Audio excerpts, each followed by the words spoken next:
Vous avez tourné dans le lieu précis que vous avez cité, près de ce festival que vous parrainez. Vous avez d'abord repéré une maison, il me semble, mais vous avez refusé d'enregistrer à l'intérieur. Vous avez préféré être dans le désert. Pourquoi ? En fait, on a repéré la maison, une vieille maison restaurée. On est allé, on a installé tous les micros. C'est pas, on a refusé. C'est un peu le. Ça s'y prêtait pas. Non, vous savez, quand vous allez dans le désert, vous avez beau planifier tout ce que vous avez envie, vous ne finissez pas toujours par faire ce que vous avez envie. Il faut un peu se plier aussi à la volonté de ce lieu. Et donc, on n'a pas refusé. C'est l'extérieur qui nous a appelés. Et puis finalement, c'était logique parce qu'on n'allait pas aller aussi loin pour finalement s'enfermer entre quatre murs aussi anciens pouvaient-ils être.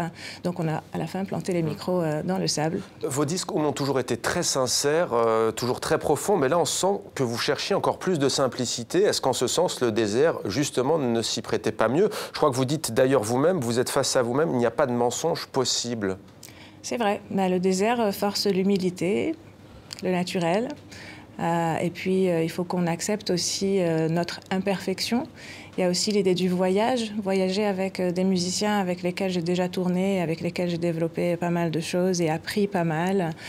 C'était important pour moi d'aller un peu vérifier ces liens entre nous parce que dans le voyage, il n'y a pas de mensonge et il y en a encore moins dans le désert.